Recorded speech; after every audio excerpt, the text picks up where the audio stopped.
O Casimiro reagiu ao CECOT, o Centro de Confinamento do Terrorismo, em El Salvador, o maior presídio das Américas. E eu vou reagir a esse vídeo aqui junto com vocês. Então, bora começar. CECOT, os mais perversos estão aqui. Só os perversos? Só os perversos? Essa é a maior e mais rigorosa prisão do mundo. Esta mega prisão tem capacidade. Essa é a maior Centro de Confinamento del Terrorismo. Eita porra. e mais rigorosa prisão do mundo. Esta mega Não é em El Salvador essa porra? prisão tem capacidade para 40 mil pessoas. Os prisioneiros aqui são as pessoas mais perigosas que você pode imaginar. Quantas vidas você já tirou? 5, 10, quantos? Mais de 50. MS-13 e muitas outras gangues. Esses são animais. Esses não são pessoas. Eles são psicopatas, sociopatas. Esse é o tipo de pessoas que temos aqui. Estamos prestes a ver o pior dos... Caralho. Só gente de bem. Olha, a gente vai ver ao longo do vídeo, né, que lá só tem criminosos da mais alta periculosidade. Membros da Mara Salvatrucha 13, da Barrio 18, são gangues salvadorenhas. Agora tem venezuelanos, que era da Trem de Aragua. E tem um monte de gente aí dizendo que não.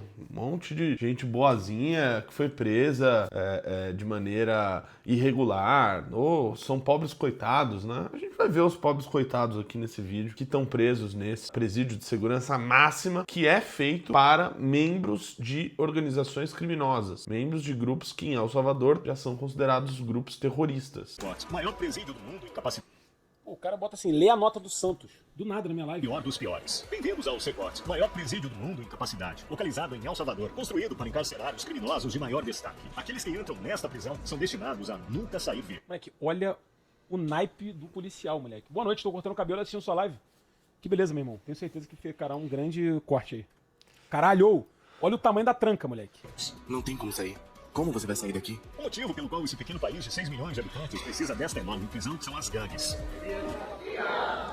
Antigamente, dominando o país, essas gangues passaram a enfrentar uma repressão severa, iniciada em março de 2022. Durante o governo do presidente Nayib Bukele, mais de 70 mil pessoas, aproximadamente 2% da população adulta do país, foram detidas em apenas 16 meses. Como é que você manda dinheiro, mano? Ônibus transportaram milhares de membros de gangues acorrentados para o CECOT em uma operação noturna altamente coordenada. Sentados em fila, de cabeça baixa. 2% da população adulta. No final das contas, a gente tá falando 1% aí, mais ou menos, da população geral que foi encarcerada, né? Lembrando, lá era o país mais perigoso do mundo, então normal que você tenha uma taxa de encarceramento relativamente alta. Eu acho curioso que eu até uma vez reagi a um jornalista da CNN que ele chegou a dizer que encarcerar tanta gente ia ter um impacto na economia, né? Como se criminoso, membro de gangue, fizesse muito bem a economia nacional, né? Em fila, de cabeça baixa, formavam uma massa única. Cercados por guardas armados, nenhum deles ousou desobedecer às ordens. Suas vidas mudaram da noite para o dia. Neste documentário, iremos entrevistar um deles, um dos líderes de gangue mais impiedosos, conhecido pelo apelido de Psycho. Você tem apenas 10 minutos. Eu acho curioso que eu tô vendo uma pessoa passando no vídeo que eu conheci lá em El Salvador. Foi de uma gentileza tremenda comigo pra me fazer conhecer os ministros e tudo mais. Construída em 2022, esta enorme prisão... Pior que, tipo assim, a prisão não parece um bagulho... Não parece um... Tá ligado? Não parece uma prisão. Parece. Consta por 8 módulos separados, espalhados por 1,66 km². Cada par de módulos é cercado por 2 paredes separadas de 3 metros de altura com arame farpado. Toda a instalação é cercada por um muro imponente de 9 metros de altura, com uma cerca elétrica de 3 metros, carregando 15 mil volts. 19 torres de vigilância asseguram que nada escape aos olhos atentos dos guardas. A estrutura não apenas impede fugas, mas elimina até a própria ideia de escapar. Olá, temos permissão da presidência? Os guardas nos pararam. Esperamos que seja o último posto de controle. Você viu aí a imagem que ele mostrou aérea, né, do CECOT, depois eles mostram um pouco dentro. O mais curioso disso é que você não pode chegar nem a 2 quilômetros, num raio de 2 quilômetros do CECOT. Eu mostro isso num documentário que eu fiz lá em El Salvador, vou mostrar um pouquinho pra vocês. 7h25.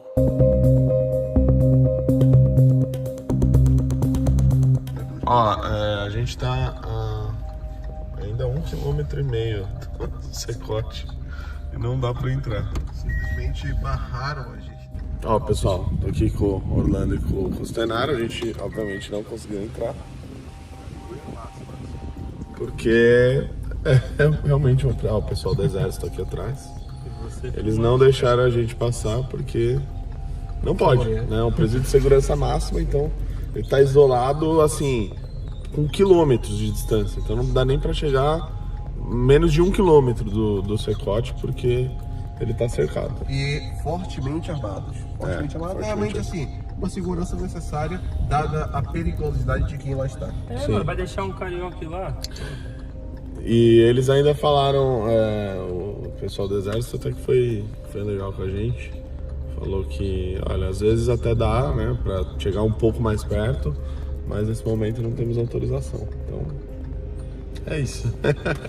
Bom, você vê que quando eu fui lá, justamente a experiência era essa, né? Como não tinha autorização para ir ao Secote, lembrando que essa foi a primeira vez que eu fui, né? Na segunda vez eu já consegui contato com o ministro da Segurança, ministro da Defesa. Tem tudo no meu curso de Geopolítica também. Entrevistas exclusivas de El Salvador. Também aulas da Geopolítica de El Salvador. O link tá na descrição. Eu já sabia que eu não ia entrar no Secote, que eu não ia chegar perto, mas eu queria ter noção da dimensão do quão perto eu poderia chegar, né? Ou melhor, do quão longe eu poderia chegar. Os bloqueadores de sinal evitam transmissões no raio de 2 km do Secote, cortando completamente a comunicação. Mais de 600 guardas trabalham apenas para proteger o perímetro. Bloqueador de sinal, a gente não consegue ter isso aqui no Brasil, né? Parece que a gente tem um multiplicador de Wi-Fi nos presídios. Nossos pertences aqui antes de entrar na prisão. Levaremos nossas câmeras e microfones, só isso. Passe devagar. Olhe pra câmera. O scanner corporal. Esqueci de tirar minha aliança de casamento. Pô, aí é foda, vai tomar esporro da mulher. Se eu entro na prisão de segurança máxima pra gravar um conteúdo e tô sem aliança, quando eu solto o vídeo, a Ana Beatriz manda mensagem. Vou fazer o que na prisão sem aliança? Eu fui gravar um conteúdo. Sei. Isso precisa ser guardado ali. Esse scanner de raio-x de alta capacidade mostra até ossos e órgãos internos. É usado principalmente para escanear os recém-chegados, garantindo que ninguém tente esconder algo proibido em seu corpo antes de entrar. Eles costumavam engolir os objetos ou tentar trazê-los na vagina humanos. Cartões de memória, microSD, microchips. E não apenas isso, até carregadores de telefone. Outra busca corporal minuciosa foi feita. Tire os sapatos. Levamos cerca de 1 hora apenas para passar pela segurança, mesmo sendo convidados como imprensa, após meses de solicitações. Os guardas usam máscaras porque estão fazendo um trabalho arriscado aqui. Se forem identificados, pode ser ainda mais perigoso para eles frequentarem as cidades, devido às inúmeras conexões dessas gangues. Então eles precisam manter suas identidades em segredo. Por que você não usa uma máscara? Aparentemente o amigo aqui é destemido. Esse aqui não tá nem aí. Eu tenho que falar com eles cara a cara, olhando nos olhos. Eles já me conhecem, já sabem quem eu sou. Estamos na sala de registro. Essa área é apenas para detentos. Quando o criminoso é capturado na rua, ele não carrega um documento de identidade nem fornece seu nome verdadeiro. Por isso, as digitais e fotos deles são coletadas aqui para serem registradas no sistema. Ao entrarem aqui, os detentos perdem todo contato com seus familiares pelo resto de suas vidas, pois as visitas familiares são estritamente proibidas. Muita gente fala, você tem uma tatuagem, você vai ser preso lá e tudo mais. Uma coisa que eles fizeram e que o estado de exceção facilitou foi de que pessoas que tinham essas tatuagens das gangues, da MS-13, da Barrio 18, essas pessoas fossem presas, né? Já de uma vez que aquela marca que elas possuíam foi feita de uma forma para ostentar que aquela pessoa faz parte da gangue. Muitos deles fazem isso até como um método de iniciação nesses grupos criminosos. Obviamente, só o fato de você já ter feito isso no seu corpo, você já tá dando um atestado ali, né? De você não é inocente coisa nenhuma. Você faz parte de uma organização criminosa e isso ajudou muito a desmantelar o crime organizado, né? Porque os principais membros possuíam aí essas tatuagens. Também é importante notar que um pequeno número de pessoas inocentes foi erroneamente preso durante a grande repressão. Devido à política de não contar, suas famílias não têm ideia de onde estão ou se ainda estão vivos. Para alguns, este documentário pode ser a primeira chance de ver um parente desaparecido. Antes de entrar nos módulos onde estão os presos, visitamos o arsenal da prisão. Essa seção é essencial em caso de um possível motim. Esses detentos são as pessoas mais perigosas da Terra. O tipo de arma de fogo que usamos é um rifle T-65. Também temos essa outra arma de fogo, que é uma espingarda calibre 12.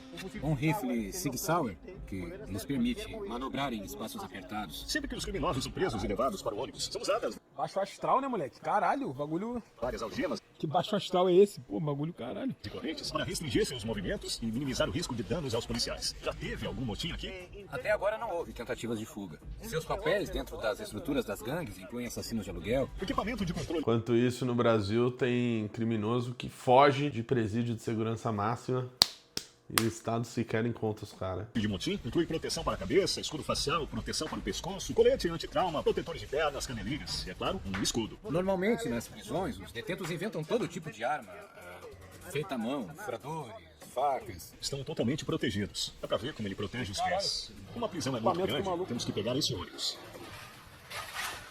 Estamos entrando na área do módulo. Para manter o país seguro, 1000 membros da equipe trabalham dentro do CECOD. É impossível, mas vamos imaginar que um detento consiga sair da fortaleza. Essas pedrinhas que você vê aqui foram colocadas de forma intencional, porque quando eles caminham sobre elas, funcionam como um sistema de alarme. Elas fazem barulho, eles não podem passar despercebidos. Eles já tentaram escapar? Não. Eles poderiam tentar?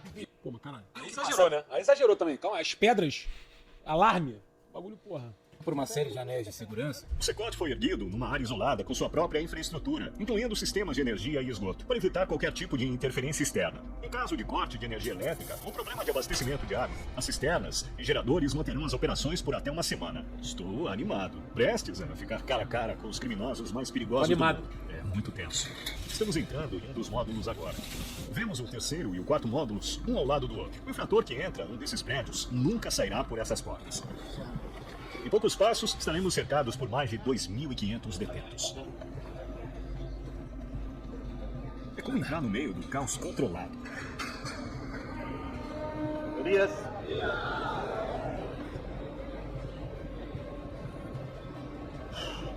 Isso é tão intenso. Seus olhos em mim, seguindo cada passo meu. Estou fazendo contato visual com eles. São muitos por aqui. Sem palavras. Olha a cara do anjinho. Olha a cara da vítima da sociedade. Me sinto desconfortável. Todos usam camisas brancas. Esse maluco com a cara toda fechada de tatuagem. Cara, no máximo respeito a tatuagem, tá? Mas, moleque, tem um maluco aí que tá com a tatuagem do chifre do caramunhão, pô, na cabeça. Brancas, shorts e chinelos. Eles não têm mais nenhum outro pertence. A maioria tem pouco mais de 20 anos e foram condenados por crimes graves. Mesmo os criminosos mais infames da história têm, em média, de 20 a 30 vítimas comprovadas. Mas aqui alguns dos detentos são responsáveis por centenas de vidas inocentes. Posso perguntar algo pra eles? Não. Se você tiver alguma dúvida, eu respondo pra você. Caso tentem se comunicar comigo, o que você vai fazer? Eu não vou permitir. Eles sabem que, posteriormente, pode haver uma penalidade por não cumprir uma instrução. Estou curioso para saber qual dos líderes das gangues vou entrevistar. Proibido. Não podemos ultrapassar essa linha amarela. Eles são uns dos seres humanos mais perigosos da Terra. Sem as grades entre nós, todos sabem exatamente o que poderia acontecer. 32 celas em cada um dos 8 módulos que compõem a mega prisão. Cada cela comporta cerca de 80 detentos, mas o número pode chegar a 150. Apesar de não estarem em plena capacidade, os detentos atualmente possuem apenas 0,5 metro quadrado de espaço pessoal para cada um. Os presos sequer têm direito à ventilação ou pátios para caminhar fora de suas celas. Cada detento aqui recebeu uma Caralho, meu maluco tá estriquinado ali, filho. São ou pátios para caminhar fora. Caralho. Fora de suas celas. Cada detento aqui recebeu uma das sentenças mais longas que você pode imaginar em sua vida. A única coisa que não muda é que todos esses presos nunca sairão, nunca verão a luz do sol. A gente tá falando aí que essas pessoas foram sentenciadas a 60 anos de cadeia. Essa é a pena que foi majorada no governo do Nayib Bukele. Quem me disse isso foi o ministro da Segurança, o Dr. Héctor Gustavo Idiatoro. Essas penas, elas subiram principalmente para os cabeças aí das organizações criminosas. Mas uma coisa que facilitou muito foi que eles agruparam determinados crimes que são crimes comuns de serem cometidos pelas organizações criminosas. Isso facilitou muito com que, primeiro, tivesse uma pena dura e, segundo, com que fosse feito o julgamento dessas pessoas. As únicas pessoas autorizadas a entrar e sair são os funcionários e, às vezes, a imprensa, como nós. Todos os detentos receberam penas de prisão perpétua. Eles nunca, jamais sairão desse prédio. Note o olhar. Dá pra ver o vazio em suas almas. Eles não têm nenhuma esperança para o futuro. Parecem muito robóticos. A vida deles é muito monótona. Esse canto aberto é a área do banheiro. São 2 banheiros para 80 presos. O banheiro não tem privacidade nenhuma. É lá no meio de 156 caras, né, que eles dividem a cela. É literalmente humilhante que esses detentos, assim como toda a sua confiança, sejam disciplinados aqui. É só não matar, é só não ser membro de organização criminosa, é só não ser serial killer, é só não ser isso que você não vai pra lá, pô. Cruzando a linha, paizão, vai tomar, hein? Tá cruzando a linha amarela, hein? No lugar onde fazem as necessidades também tomam banho. Para se limpar, usam conchas plásticas e uma única bacia compartilhada. Não há água corrente nas celas, então os prisioneiros têm que depender de um barril azul para beber água. Eles dormem nesses beliches de metal. Sem travesseiro, sem colchão. Cada prisioneiro recebe apenas o essencial: um lençol branco, um uniforme, meias, chinelos e uma toalha. Isso é tudo. Eles passam o dia todo em seus beliches de 4 andares. São empilhados como mercadorias num armazém. Para manter a higiene e organização, os presos são raspados a cada 2 semanas pelos funcionários. Cabelos longos ou barba não são apenas anti-higiênicos. Eles podem ser usados para esconder objetos pontiagudos. Vamos dar uma olhada. Tirem suas camisas e se alinhem aqui. Agora estão tirando as suas camisas. Que isso? Esses presos já fizeram parte das gangues MS-13 e Barrio 18, que controlavam os bairros de El Salvador. Ah, tá. Agora que por isso que o cara tem o... Todo mundo tem a mesma tatuagem, mano. Quer dizer, não exatamente igual, mas com o símbolo da gangue, né? Por isso, essas pessoas já foram presas de maneira quase que sumária. E isso agilizou, principalmente, a desmantelar o crime, né? Mas você sempre vai ver as organizações internacionais, aí, Women's Rights Watch, toda essa porcalhada que recebe dinheiro do George Soros, dizendo que não, olha, são prisões que as pessoas tadinhas não têm o direito de defesa, são pobres coitados. Só de você olhar a imagem de longe dos presos que estão lá, você já entende o porquê que eles estão lá, né? Já tem um motivo bem grande para isso. Essas gangues rivais passaram anos extorquindo dinheiro dos moradores locais e causando grande sofrimento aos salvadorenhos. Aqui estão as gangues Barrio 18 e MS-13, todas juntas numa cela. Isso mesmo, exatamente assim. Todo módulo é o mesmo. Esses caras controlavam 80% do território de El Salvador. 80%. Coincidentemente, o Bukele teve mais de 83, 84% dos votos na sua reeleição. Será que é coincidência esse número? As pessoas tinham um país totalmente controlado por esses bandos de lixo aqui e passaram a ter um país de volta, né? Passaram a conhecer a verdadeira democracia. Todos eles vivem assim. Lá fora, entrar no bairro do outro poderia significar ser dilacerado, mas aqui eles estão lado a lado até o último suspiro. Como convivem sem atacar um ao outro? Eles têm que aprender a viver juntos. Aqui estão numa prisão. Eles botam os caras juntos, viado. Amizade, pô. Amizade é tudo. A maioria dos presos tem tatuagens cobrindo todo o corpo, incluindo até mesmo o rosto, mostrando sua estrutura de lealdade. Para o MS-13, as tatuagens geralmente incluem as letras iniciais ou o número 13. Os membros da outra gangue usam símbolos como 18 ou 666, que somam 18 e simbolizam o diabo. Ou usam números Só gente boa, né? humanos. Ter tatuagens de gangue no rosto é um sinal claro de que a pessoa é um dos membros mais impiedosos e de alto escalão da organização. Cruzar com um deles na rua era como encarar Ela tem um 18 no meio da testa, moleque. Com a morte no meio ali, pô.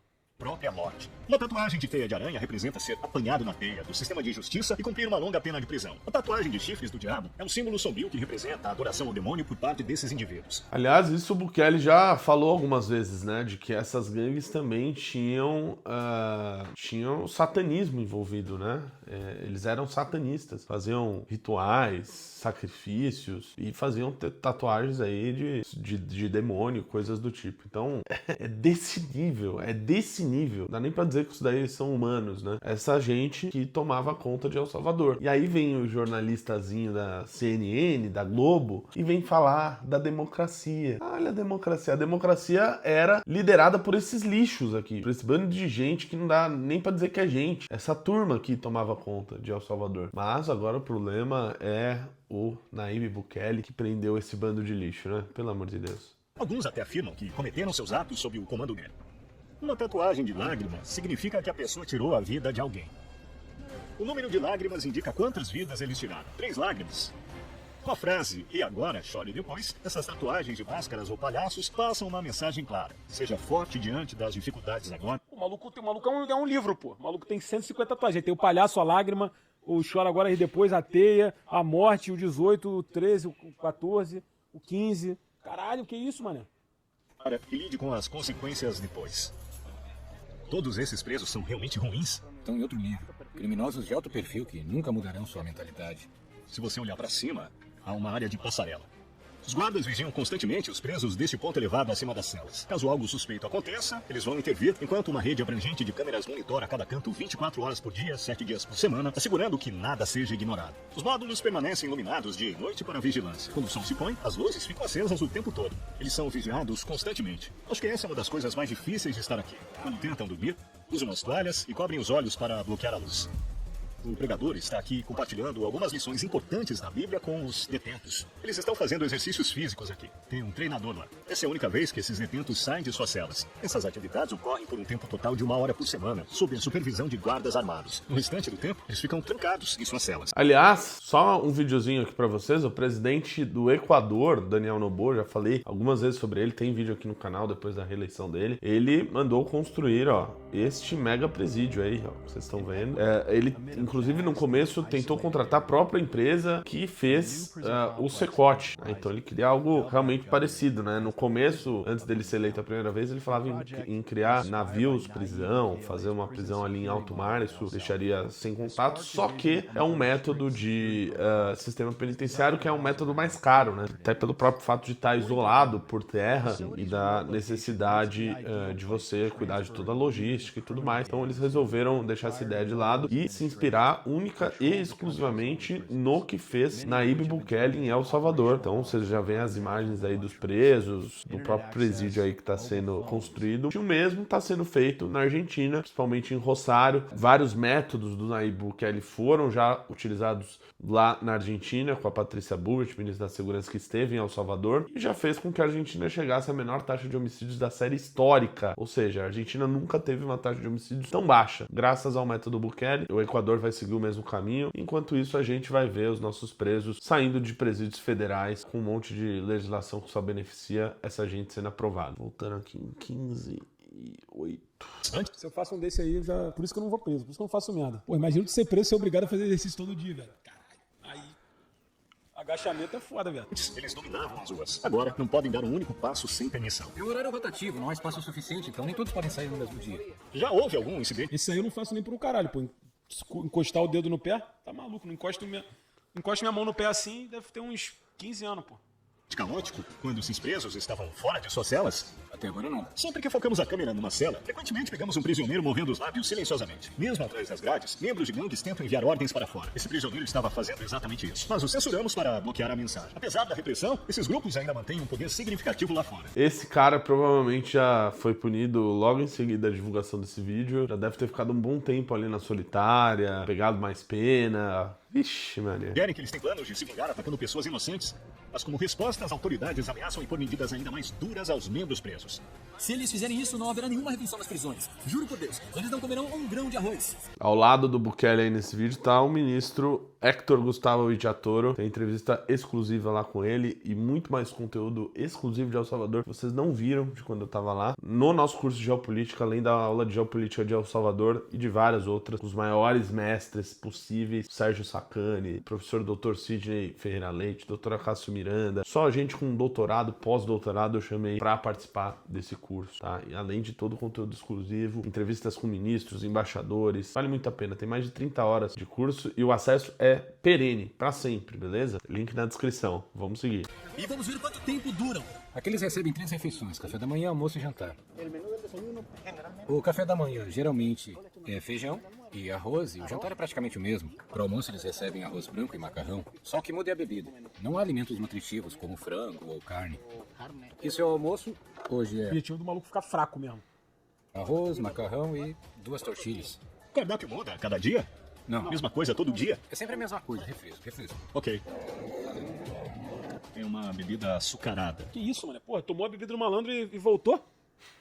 Alguém vai ficar, pô, que isso? Aí já o cara já tá todo esculachado. Vai receber menos ainda, vai comer a comida do cara, pô. Vou prová-la agora. Eles devem comer com as mãos e limpar os pratos antes de devolvê-los. Com uma dieta carente de proteínas, muitos provavelmente sofrem de deficiências nutricionais. Antes de começarmos nossa entrevista com o detento, quero mostrar o lugar que é ainda mais extremo do que você viu até agora. É pra onde os detentos que violam as regras são Solitário. enviados. Aqui estamos na área da célula de isolamento. Quando os presos quebram uma regra de acordo com a legislação, eles podem ser enviados para essas células de isolamento. A lei me permite mantê-los em confinamento por até 15 dias. As celas têm portas seladas. Através dessa grade eu posso vê-los e identificar quem está lá dentro. Nós servimos a comida aqui e também usamos esse espaço para colocar algemas neles antes de abrir a porta, para levá-los para uma atividade. Bem-vindo à cela de isolamento. Caso o preso se comporte mal, ele acaba aqui. Ele não saberá o tempo e nem quanto tempo mais ficará aqui. Por dias ou mesmo semanas. Dormirá nessa cama de concreto sem nunca sair. Ficam isolados do mundo exterior, deixados sozinhos com nada além de seus pensamentos. É bem aqui que eles abastecem a água deles. Tem uma bacia de água aqui. Eles pegam água aqui. É aqui que eles urinam. Bacia para água potável e o vaso sanitário estão lado a lado. O banheiro parece que foi usado recentemente e está sujo, sugerindo que essa cela foi recentemente ocupada.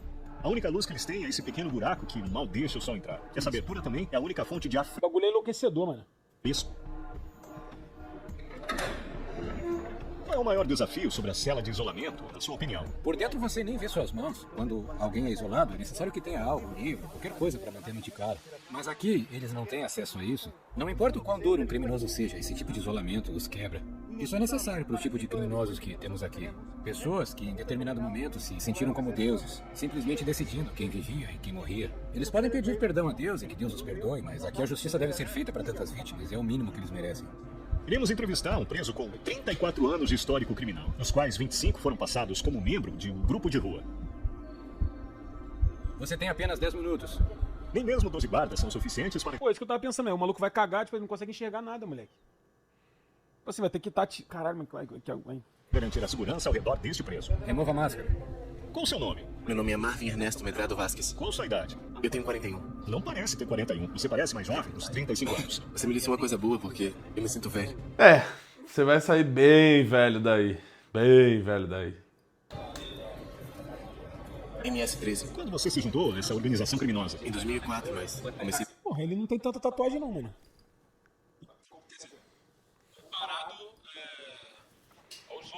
meu registro criminal quando eu tinha 11 anos. Como se envolveu pela primeira vez? Quando alguém é criado só com a mãe precisa trabalhar, você acaba indo pras ruas, você procura alguém pra te ajudar. Eu disse, minha mãe é pobre, eu preciso de sapatos, de roupas, e eu comecei a roubar. Então eu precisava de uma figura paterna, porque eu não crescia com meu pai. Então eu procurei grupo de gangues, eu cometi um homicídio e vim aqui pra El Salvador tentando mudar a minha vida, mas havia gangues aqui também, eu comecei a fazer a mesma coisa, então eu fui preso. Eu sempre fui o tipo de pessoa que queria conquistar as coisas que eu decidia fazer na vida. E eu realizei tudo o que queria fazer aqui, mas vim parar aqui. E isso é como o diabo paga as pessoas. Sim. É verdade que pra se juntar a essa organização criminosa, você precisa acabar com a vida de alguém? Sim, é. Mas a primeira vez foi um familiar, certo? É. Porque você tem que ganhar território pra sua gangue. Desde minha mãe, meu pai, meu filho. Tudo isso por causa das gangues.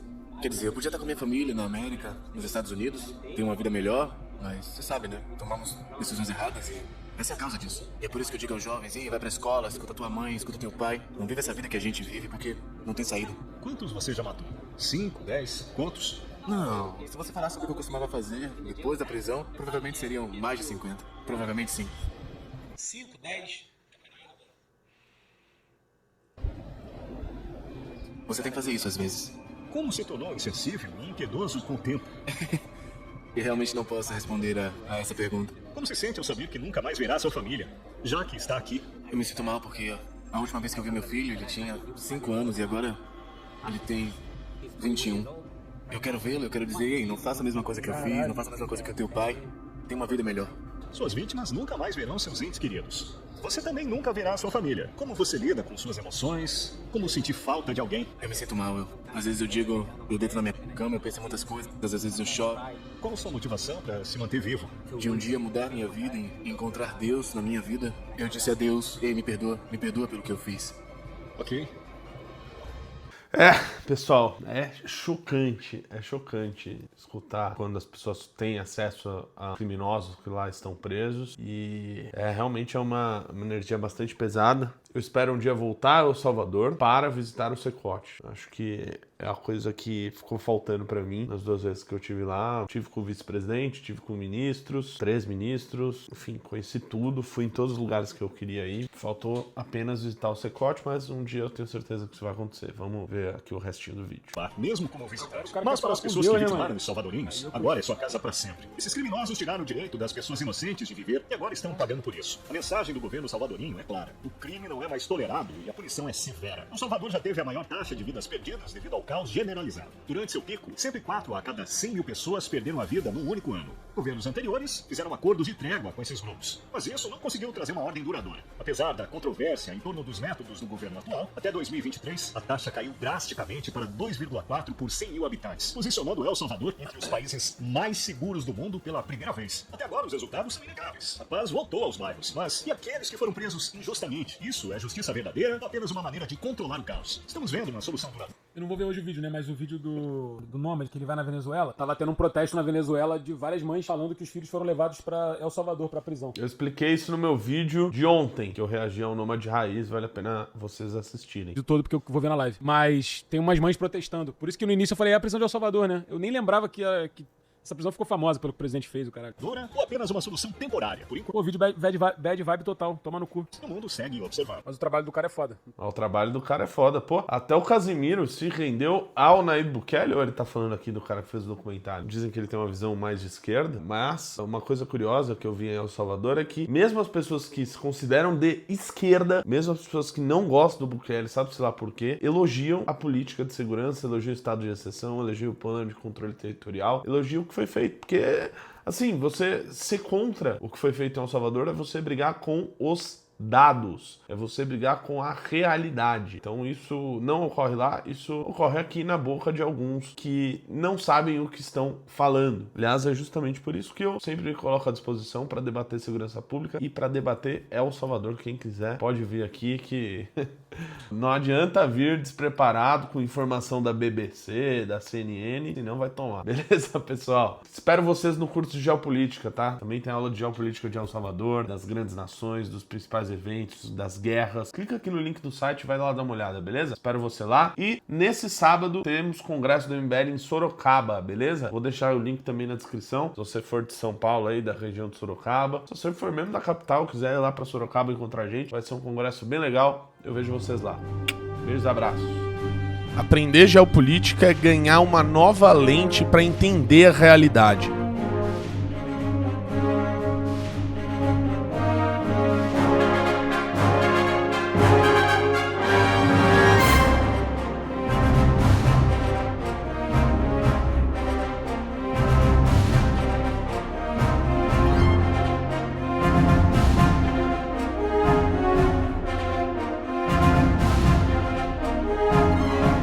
Se movem as nações e poder se antecipar aos movimentos que moldam o planeta.